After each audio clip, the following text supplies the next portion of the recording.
looking at the Gospel according to Mark. Tonight, we're going to be taking a look at Mark chapter 7. We're continuing taking about one chapter at a time as we go through. And our first section that we're going to take a look at is sort of a long, lengthy discussion that Jesus has with some of the respectable religious people that comes up in Mark chapter 7, verses 1 through 23. It seems like it's a long section, but hopefully you'll see how it all holds together. So it starts like this.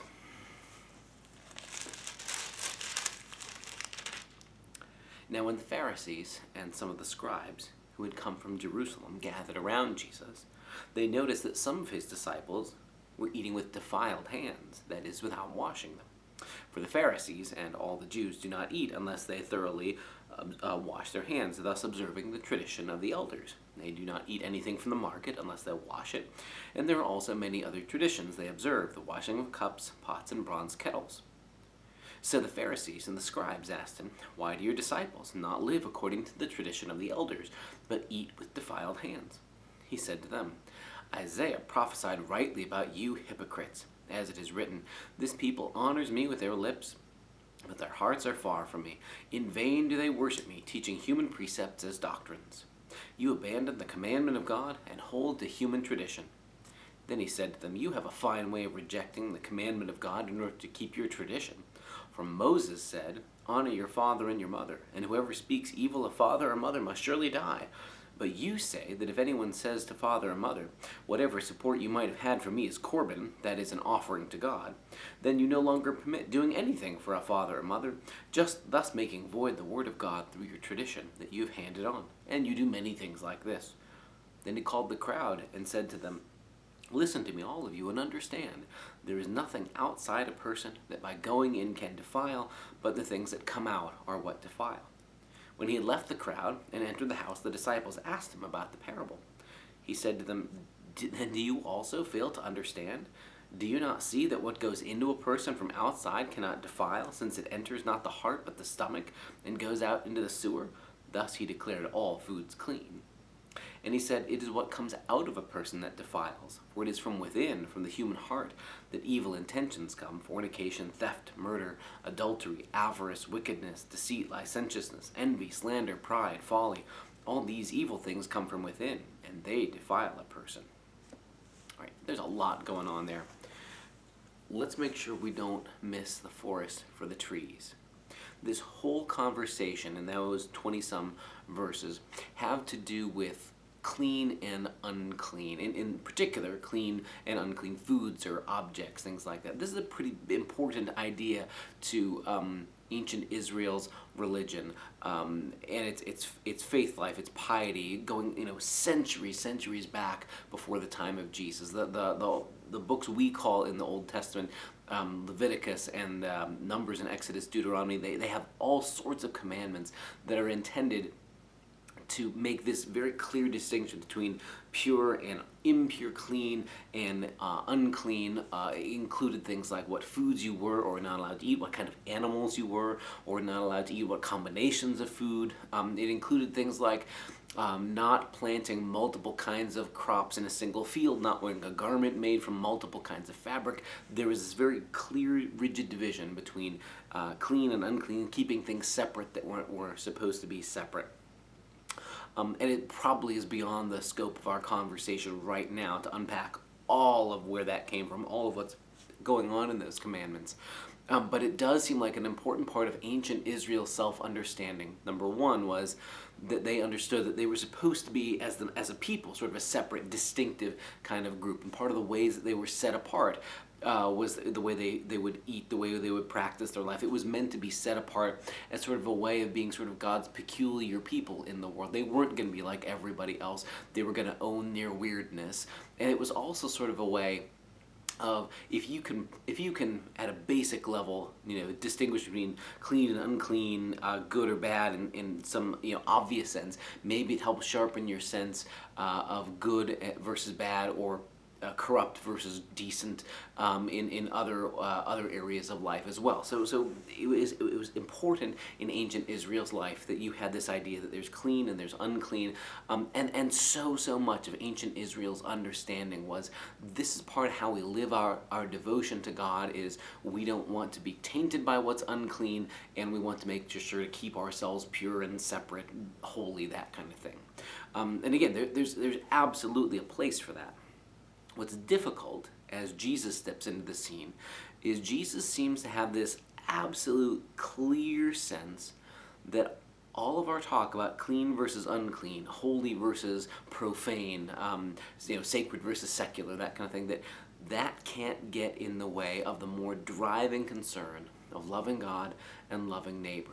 In a way, that's something that other Jewish voices around the same time of Jesus also would have said. There are other voices that said loving God and loving neighbor. Yes, that's the heart of what it is to be the people of God, what it is to be a practicer of Judaism, someone who is part of the Jewish faith.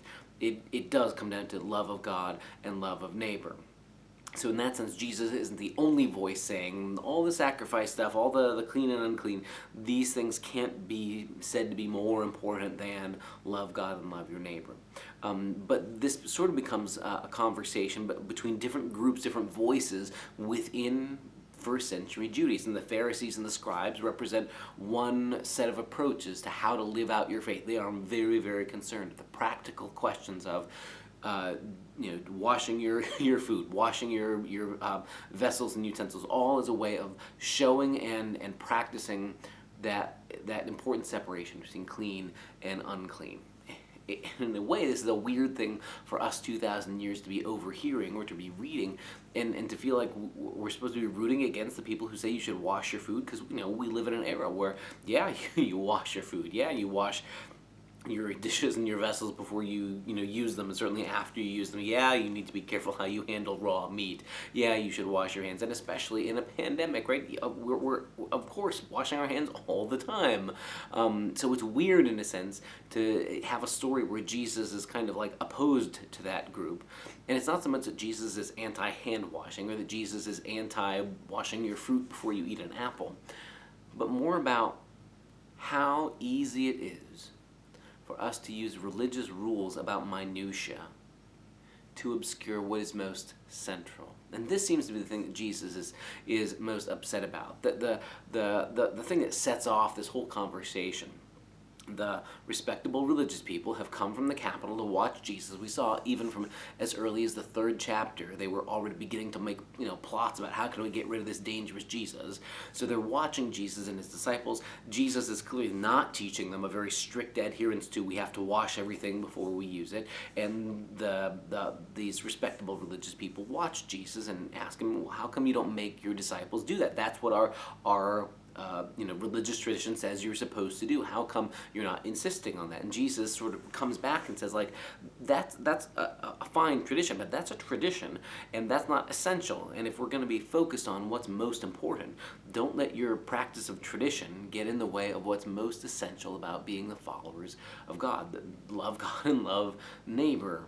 So, Jesus sort of points out, like, you all seem to be really, really, really focused on observing ritual tradition here, but, like, what about actually keeping the commandments? And then Jesus gives an example that was obviously something happening in his day, in the first century, that maybe seems a little bit weirder to us, but Jesus seems to be pointing out a place where he sees hypocrisy. He says, you guys seem to be fussing over more recent traditions that don't go all the way back to God's commandments in the Torah, and thinking that those are more important than the very basic central commandments of love your God, love your neighbor, honor your parents, that kind of thing.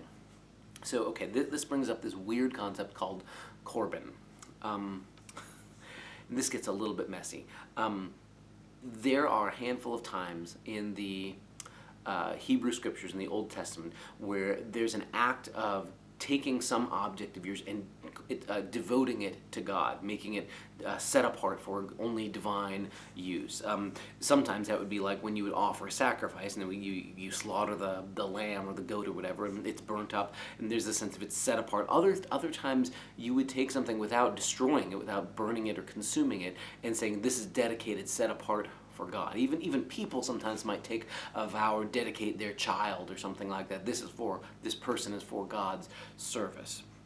And it seems like using that kind of language, there were people in Jesus' day who said, okay, well, I'm going to take a certain amount of my property and I'm going to call it devoted to God, which means nobody can touch it. I can't sell it. It's there. It's devoted to God. I can't liquefy those assets. I can't spend it, and I also can't use it in case somebody else would need help, including my parents. In the ancient world, in the ancient Jewish culture, and lots of other ancient Middle Eastern cultures, and to this day as well, there's this assumption that when parents become elderly, that their grown children will provide for their needs. This is a world that doesn't have nursing homes or assisted living facilities. The assumption is you will take care of your parents. That's a part of how you honor your mother and your father. You take care of whatever their physical, material needs would be as they age, and as you become the one who is most able to earn a living, work your farm, whatever. But it seems like there were some folks who, in the name of being devout good people, but also this was good for their pocketbooks, would say, well, I'm going to take my assets and sort of basically religiously freeze them, almost like a religious 401k. So I'm putting this money aside. I can't touch it. It's devoted to God. So I'm sorry, Mom and Dad, I can't spend this on you. And then, oh, what do you know? Mom and Dad pass away later on, and I get out of that dedication to God, and now I can start to use it or something like that. It's sort of a sneaky way of not having to spend your nest egg on, your parents or the needs of somebody else. Jesus calls this out. It's like this clearly is trying to find loopholes around the basic, clear commandment: take care of your elders. And that assumption is built into ancient Israel's understanding. You're supposed to take care of one another, and it's not about what about my profits or what about my money. You take care of them. That's just what you do, right? Jesus says that's the clear thing, and you all seem to be much more interested in all sorts of fussy little details and more recent tradition when you're not doing a very good job taking care of the basics of loving God, loving neighbor, honoring parents, that kind of thing. In a way, maybe like, so this is the week that the church marks as the beginning of Lent. And for some, it is the tradition at the beginning of Lent, say, to give up something, to give up eating chocolate or coffee or tacos or something that you like, or giving up some leisure activity. Other people go through the practice of on Ash Wednesday having the cross, the sign of the cross made in ashes on their forehead, that kind of thing.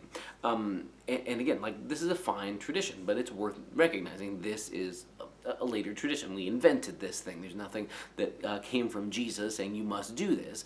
What would happen if somebody said, we don't have time as church to love our neighbors. We don't have time to help take care of the homeless. We're too busy because we have to spend all of our time making ashes, or we have to spend all of our time talking about not eating pizza or giving up chocolate or something like that. It would be possible to have missed the point of the central commandment, love God, love neighbor, that's at the heart of Jesus' teaching, and to focus instead on these other sort of side traditions, which are fine in and of themselves, but if they get in the way of the main thing, or it becomes an excuse, I can focus on that so I don't have to do the central thing Jesus has taught, now we're into trouble. That's kind of the issue here. So again, it's not Jesus is anti-washing your hands so much as if you're going to make a fuss about washing hands, then let's get the more central stuff dealt with. I read a comment the other day. It was more a statement about the news than about anything religious, but it seems like it's an important note. He says that there are folks out there who will point out hypocrisy in other people in order to end the hypocrisy, and there are people who point out hypocrisy in others as a way of letting themselves off the hook so they can continue to be hypocrites in other ways. And that seems like that's a fair point. Like it's awfully easy in this era where we are so divided and where there is so much tension and everybody's got a spin, that when you see somebody being hypocritical, you want to call them on it, basically to give yourself permission to be hypocritical in other ways. But Jesus has this way of calling people on hypocrisy, not because he's got some sort of way of gaming the system. Jesus isn't trying to let himself off the hook. He really is actually calling for people not to be hypocrites. So when he sees the respectable religious people making a big fuss about his disciples not washing their hands or not, washing the cooking vessels before they cook or whatever, Jesus says, if this is really such a big deal to you, you're so concerned about observing the commandments, how about we not deal with your more recent traditions and get to the heart of things? Let's focus on the actual heart of God's commandments in the Torah, love God and love neighbor, and let's worry about that first. That seems to be the heart of this. And that's what leads Jesus to say, you know what, if we're really concerned about what's clean or unclean, maybe we don't need to worry so much about whether I ate the right foods and more about what kind of a person I am, what kind of a human being I am. This is what leads Jesus to say, you know what, it's not what you put in your mouth that makes you clean or unclean anyway. It's about what comes out of you, what comes out of your heart. And Mark has this interesting aside. He says, well, this is Jesus declaring all foods are clean. This is Jesus saying the kosher laws are done. You can have a bacon cheeseburger. You can eat whatever food you want. And that's sort of an interesting side point. Okay, yeah. But Jesus seems to think this is more about what's most essential. Does God care about the food that we eat? Does God care about which foods we do or don't pair with other foods? Does God care about that more? Or is God most interested in the kind of human beings that we are? And Jesus lands very squarely on the side of, in the end, God cares more about what kind of human beings we are. So if you want to be more concerned about what's really decent and pure versus what's defiled and corrupt, worry about and work on what's inside you. Where is there greed and avarice and meanness and spite and all those kinds of things that Jesus lists? That's the stuff we should be worried about. Not so much did I properly ritually wash that bronze kettle before I cooked something in it? That also begins to open the door to where this chapter is going to head next. Not so much about clean and unclean foods or clean and unclean objects, but about people.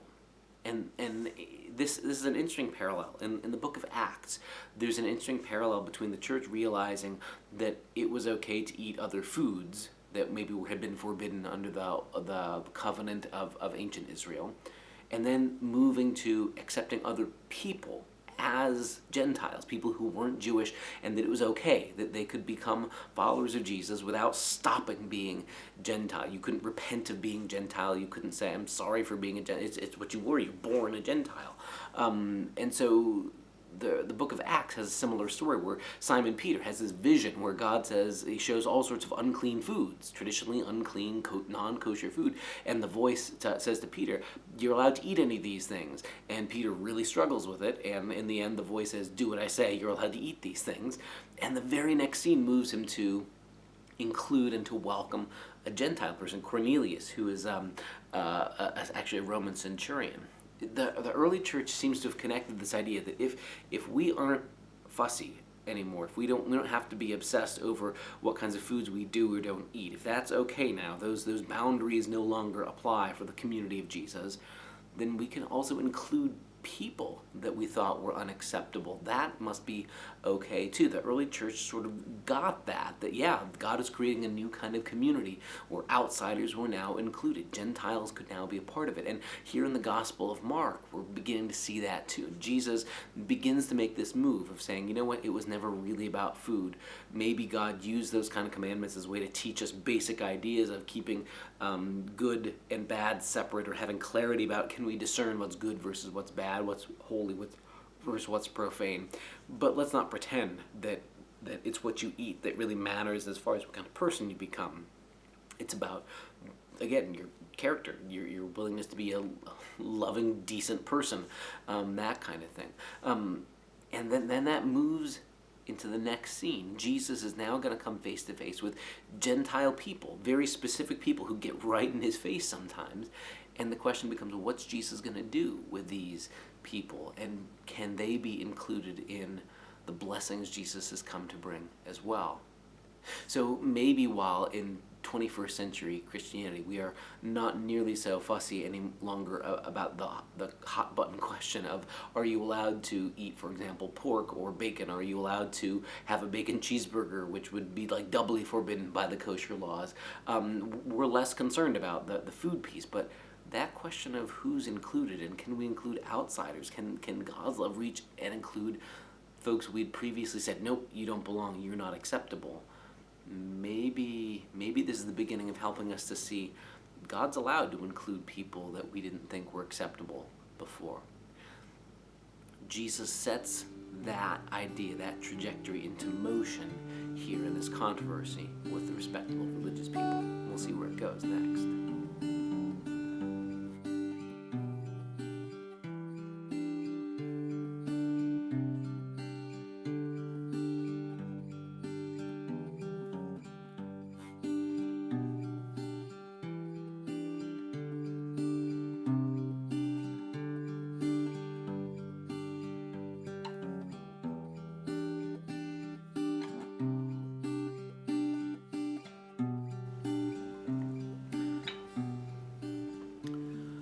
Scene comes immediately after that conversation Jesus has had with the respectable religious people, but now Jesus heads out into what's very clearly Gentile territory, which is sort of why it's important to make that connection.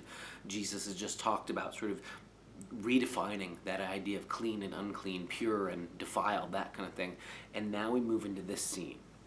From there he set out and went away to the region of Tyre. He entered a house and did not want anyone to know he was there.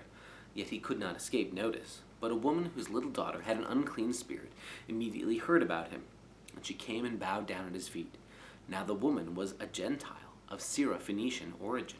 She begged him to cast the demon out of her daughter. He said to her, "Let the children be fed first, for it is not fair to take the children's food and throw it to the dogs." But she answered him, "Sir, even the dogs under the table eat the children's crumbs." Then he said to her, "For saying that, you may go. The demon has left your daughter." So she went home, found the child lying on the bed, and the demon gone. There's a lot to process in there, and to be very honest, this is one of those stories that I'm not sure anybody is quite comfortable with. Let's set the scene.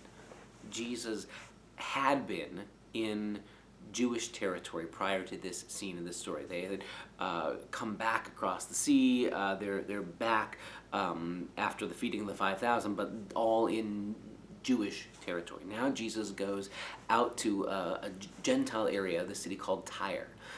So if you're going somewhere to basically a foreign country, you're going to expect this is Gentile territory, right? Now maybe Jesus is just trying to get away from the respectable religious people. That's possible. That had been sort of a hot button controversial scene in the last episode. But maybe Jesus is beginning to set up the possibility that he will encounter Gentile people going to a Gentile town, and knows that in some way or another he's going to be, in a sense, forced to go on record. That he's going to be he's going to be compelled at some point to decide, does my movement include Gentile people? I've just said that the food laws that separated us don't need to be separating us anymore. That I'm no longer saying you're unacceptable because you eat a non-kosher food or something like that. So am I going to show my kindness? Will the blessings of God, will the power of God include Gentile people? We've already begun to see moments where Jesus has made that choice, right? Jesus crosses over the sea and goes to Gentile territory when he cures the man with the demons and they go into that herd of pigs. Here's another intentional choice where, again, it seems like Jesus can't help but think. Jesus can't help but know he's going to encounter Gentile people. Even if in some sense he's looking to get away, Jesus has to know this kind of encounter is going to happen. And this woman comes up to Jesus, and without decorum or proper respect, she just brings her neediness. It's just like, my daughter is sick. I've heard you can help. I need you to help.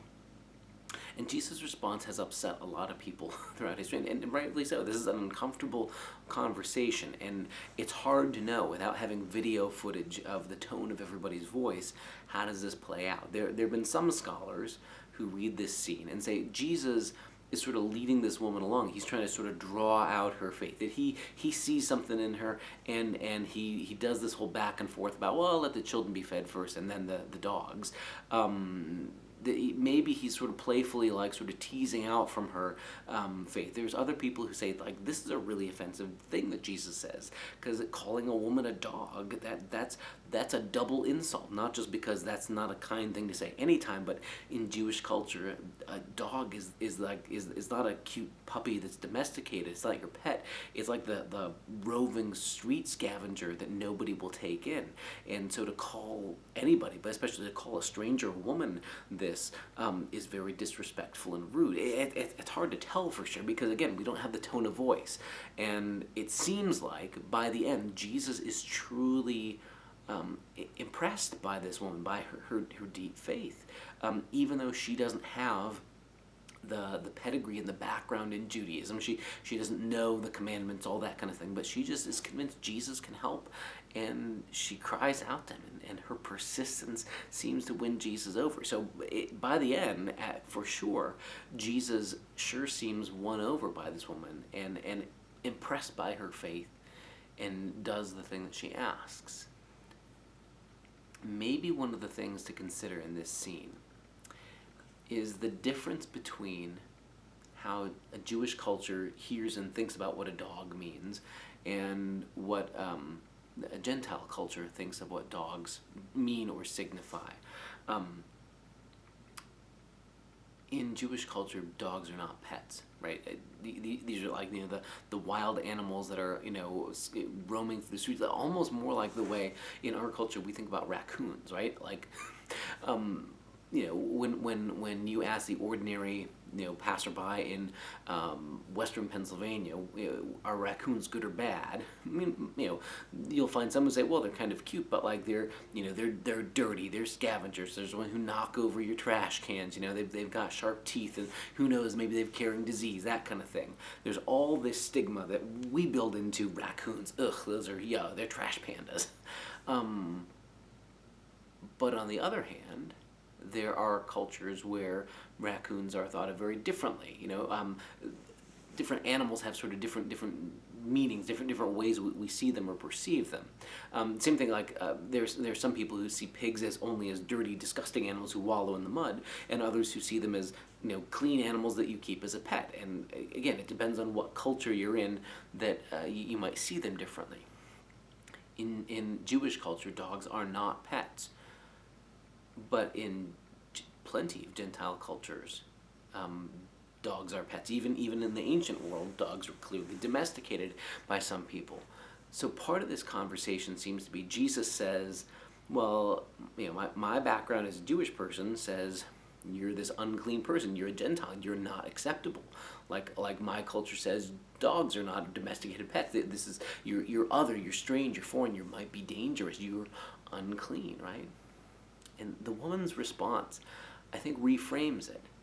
She seems to say, okay, well, maybe in your culture dogs are unclean, dirty animals, but dogs can also be pets, right? I mean, and that's in our culture. And it's almost like this woman's response reframes the assumptions that Jesus' culture makes about her, right? Jesus has just been talking about coming from a culture where there's very clear lines between acceptable and unacceptable, good and wicked, right? Pure and impure, defiled and undefiled. That there's these very rigid rules that separate everything, including people, into piles of clean and unclean, and therefore acceptable and unacceptable.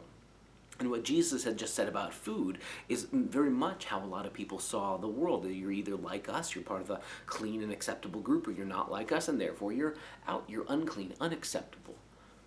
When the woman suggests, okay, I know dogs are not permissible as pets in your culture, but I come from a culture where children feed their pets from the table, where dogs are indeed domesticated, where they are part of the family almost, and they do eat from the table of the children. So maybe I don't have to be just an unacceptable other. Maybe you can be kind to me, or maybe you can show compassion to me just as I am. The way that the previous scene about clean and unclean leads right into this one makes me think that Mark is definitely trying to say, just like Jesus begins to break open the rules about clean and unclean foods or objects, God's doing something that breaks open our old categories of acceptable and unacceptable people.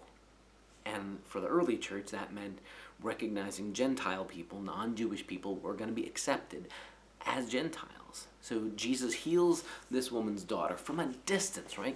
Casts out the unclean spirit, doesn't even go see the daughter. We never actually see her in the story. But the woman goes back and finds that the evil spirit has left her daughter alone. That seems important for us to remember as we head into this next story that's going to conclude the chapter. Jesus is capable of healing people without being anywhere near them. And yet, sometimes Jesus chooses physical touch as the way of healing. And when that happens, it's worth asking maybe, what's going on there? Why might Jesus choose that in some scenes or some moments or situations? So let's see the progress we've made so far, the trajectory of this chapter so far. The religious people set up a controversy about washing or not washing hands. Jesus turns this into a bigger conversation about, the whole business about clean and unclean is really not a sort of a small potatoes thing. It's really not a big deal compared with love God, love your neighbor. That's the core of it. And as a side note, Jesus ends up saying, you know what? It turns out it was never about food. It's always about your heart. God is not nearly so interested in the categories of clean and unclean as we thought. And then Jesus deliberately goes to Gentile territory. What does he think? Who does he think he's going to run into? He's going to run into Gentile people. And at some point, that, of course, is going to mean a moment where Jesus is going to have to choose. Do I follow my train of thought all the way through? Will I show help and intentional care or healing for a Gentile person who needs me, even if they aren't polite about it, even if they're not respectful, just because of their need? Will I follow my train of thought to its logical conclusion and say, yes, I will help, I will love, I will care for Gentiles as Gentiles with no strings attached, no catches, no you have to become Jewish first, but just because there's the need.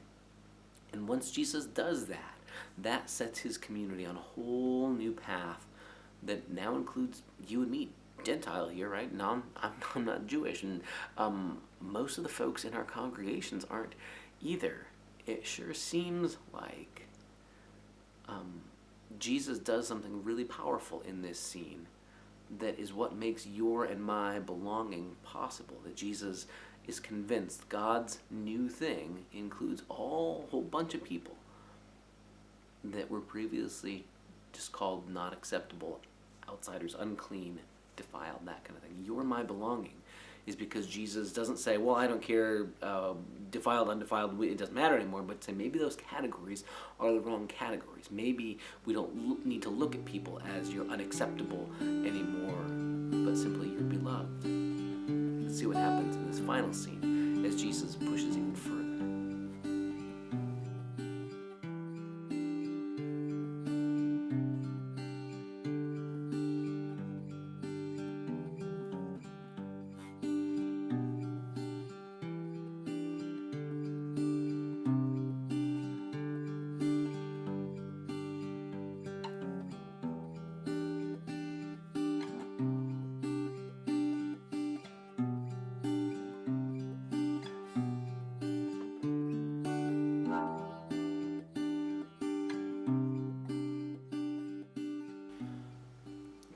Last section of this chapter. This is a final scene that begins in verse 31 and runs to the end of the chapter in verse 37. It goes like this. Then he returned from the region of Tyre and went by way of Sidon toward the Sea of Galilee in the region of the Decapolis. They brought to him a deaf man who had an impediment in his speech. They begged him to lay his hand on him. He took him aside in private, away from the crowd, and put his finger into his ears and spat and touched his tongue. Then looking up to heaven, he sighed and said to him, Ephphatha, that is, be opened. And immediately his ears were opened, his tongue was released, and he spoke plainly. Then Jesus ordered them to tell no one. But the more he ordered them, the more zealously they proclaimed it. They were astounded beyond measure, saying, he has done everything well. He even makes the deaf to hear and the mute to speak. Okay, one more note about geography. We said in the last section, when Jesus goes to a Gentile city called Tyre, you're going to expect to run into non-Jewish people. If you have left your territory and gone to another, basically another province that's ruled by the empire, but Gentile territory, you're going to run into Gentiles there, right? So even though that we saw last time, Jesus says that he doesn't want to be seen by anybody, he goes to a house and is not wanting to get notoriety. He knows he's going to be running into Gentile people. The same way if you take a trip to France, you're going to run into French people. That's how it works, right? And in this next section, Mark has an interesting bit of geography. If you have a Bible map handy, you can see that Jesus is really taking a weird, sort of out of his way kind of a path, the way Mark describes it. Tyre and Sidon are these sort of coastal cities on the edge of the Mediterranean Sea. And then it says he goes by the Sea of Galilee and over by the Decapolis, which is a whole region of cities on the other side, the far side of the Sea of Galilee. So this is not straight line territory. If he wanted to go, there was a shorter route he could have taken that would have taken him back into his own land, his own people's place of Galilee, of Jewish territory there. Instead, he's sort of gone up and around, and all of these spots along the way are Gentile territory. The Decapolis is a region in what would have been like the eastern edge of the Roman Empire. Decapolis means 10 cities. It's a name for a region of 10 Greek cities, and those Greek cities had been founded by the Greeks when they had conquered. They were the empire that had come in before the Romans. And so they had founded each of these cities. They are all very clearly Gentile cities, with temples to Zeus and sort of this weird mixture of Greek religion and the local religion, Greek culture. These are not people whose markets would all have kosher food in them. These are Gentile cities, living Gentile sort of whole way of life in that whole region. And the Decapolis weren't under the rule or jurisdiction of King Herod. So in several ways, this is outsider territory, right?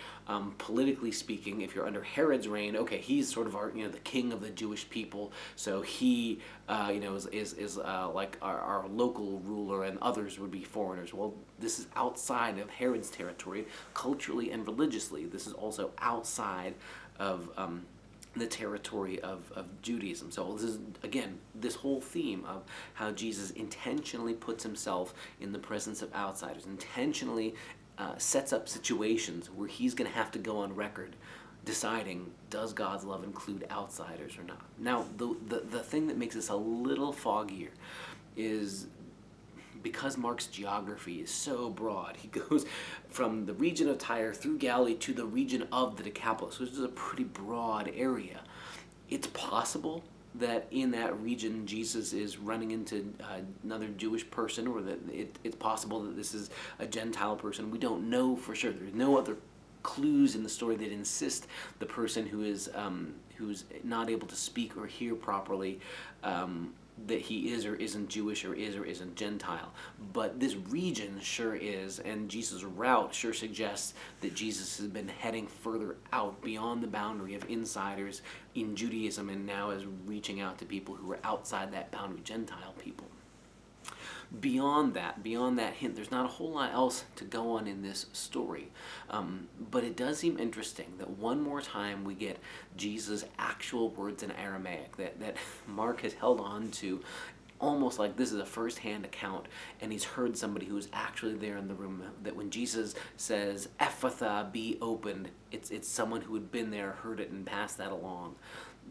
Everything else in that sentence, in that whole story, like most of Mark's gospel, is all written in Greek, but these handful of moments where we get the original words of Jesus, the Aramaic underneath it, it sure sounds like this is the way the story was told to Mark by somebody who had actually been there. Now, one last thing I want to make sure we talk about. The way Jesus heals this person who, again, is unable to speak and whose ears aren't working properly, Jesus chooses, I think, to heal by touch. we just saw in the last scene, Jesus is able, with his authority, to bring healing even without being in the same room or house or building as the person who is in need, right? We've seen other scenes where Jesus will heal people from a distance just like that. And yet here, Jesus takes this man aside, and it's this very earthy, spitting and placing his hands on his tongue, and like this is it's so gritty and real and raw, and involves touch that it doesn't have to be, and yet Jesus seems to choose that. That seems important too. In the whole conversation we've been looking at this chapter about clean and unclean, an important part of the ancient Jewish understanding of clean and unclean is about touch, right? I can look at something that's unclean and I don't get affected or tainted by it, but when I touch something that's unclean, now it's been passed on to me. In some ways, this kind of, anticipates the way we think and talk about contagion, right? In the area of a pandemic, I can see somebody who is COVID positive, and I'm fine, but if I touch them or get too close now, and there's the risk of it getting passed along to me. That's how clean and unclean kind of work in ancient Israel's life as well. And yet here in this moment, Jesus is willing to take the risk, I guess, of cleanness and uncleanness, rules being broken, but he's willing to touch this person who may well, by context in the story, be Gentile, but also, just brings that, like, Jesus isn't afraid of getting close. Jesus isn't afraid of touch. Jesus isn't afraid of being with the people who are hurting. And so there's not just sort of like this off at a distance, I don't really want to deal with you, but he comes in close.